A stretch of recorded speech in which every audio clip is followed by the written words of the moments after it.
ডেলিভারির আগে হঠাৎ করেই রাইকে শ্বাসকষ্টের কারণে যখন হসপিটালাইজ করা হয়, ঠিক সেই সুযোগটাকে কাজে লাগিয়ে এবার রাইকে পৃথিবী থেকে সরিয়ে দেওয়ার প্ল্যান করলেও নিল। হ্যাঁ বন্ধুরা, ভিডিওতে লাইক দিয়ে দেখতে থাকুন। যেই মুহূর্তে কিনা অনির্বাণ রাইকে নিয়ে হসপিটালাইজ করে, ঠিক সেই মুহূর্তেই ডক্টরদের সাথে অনির্বাণ যেই কথা বলতে যায়, ঠিক সেই সময় রাইয়ের কেবিন খালি পাওয়ার সুযোগটাকে কাজে লাগিয়ে নীলু সেখানে ঢুকে পড়ে এবং নীলু বলতে থাকে যে দিদি ভাই, এবার তোকে আমার হাত থেকে কে বাঁচাবে বলতো? বারবার করে তোর স্বপ্নের মধ্যে শুধু ঘুরপাক খাচ্ছে যে কেউ বা কারা হয়তো বা তোর সন্তানের ক্ষতি করতে চাইছে, তাই তো?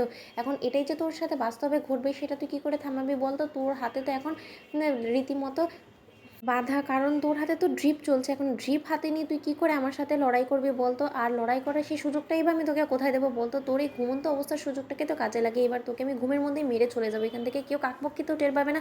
আর তোর সেই হ্যাংলা বড় কোনো মতেই তোকে বাঁচাতে পারবে না, কারণ সে যতক্ষণে এখানে আসবে ততক্ষণে তো তুই ঈশ্বরের কাছে চলে যাবি, তাই না? তুই এবং তোর সন্তান দুজনেই ওপারে ভালো থাকিস রে দিদিভাই।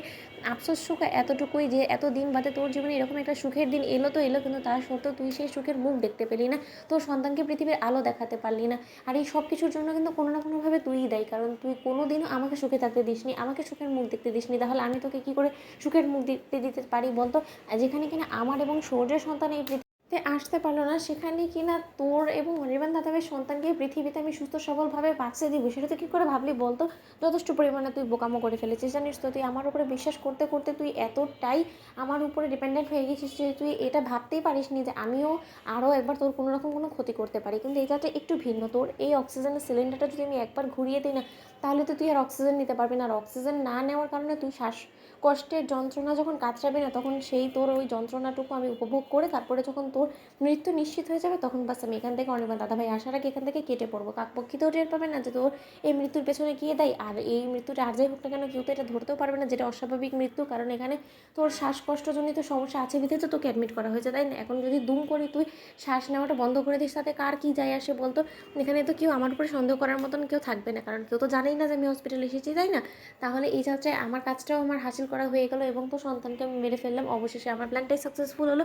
এই যাত্রায় তুই আমাকে আটকাতে পারলি না। সরি দিদিভাই। ঠিক সেই সময় নীলু যখন রায়ের সেই অক্সিজেনের সিলিন্ডারটাকে ঘুরিয়ে দেয়, ঠিক সেই সময় রায়ের চোখ খুলে যায় এবং রায় বলতে থাকে যে নীলু, তুই যেটা করছিস সেটা কিন্তু কোনো মতে ভালো কাজ করছিস না। ঠিক সেই সময় নীলু বলতে থাকে যে দিদিভাই, তুই যতক্ষণ পর্যন্ত এই অক্সিজেনের শেষ ডোজ অবধি চলছে ততক্ষণ পর্যন্ত শ্বাস যতটুকু পারছিস নিয়ে নে, তারপরে তো আর তুই নিতে পারবি না, তুই এমনি দম বন্ধ হয়ে মরে যাবি দিদিভাই, তুই এরকম করে ছটফট করিস না। ঠিক সেই সময় রাই বলতে থাকে যে নীলু, দোহাই তোর, তুই এই কাজটা করিস না, তাহলে অন্তত আমার সন্তানটাকে আমি কোনো মতে বাঁচাতে পারবো না। ঠিক সেই সময় নীলু বলতে থাকে যে তোর সন্তান যাতে পৃথিবীর আলো না থাকে তার জন্যই তো এত কাঠখড় পুড়িয়ে আমি এখানে এসেছি নিজের মুখ লুকিয়ে, আবার আমি কারো কাছে না ধরা পড়ে যাই। দিদিভাই তুই যত তাড়াতাড়ি সম্ভব মরে যা। তোমরা লাইক এবং শেয়ার সাবস্ক্রাইব করতে ভুলো না।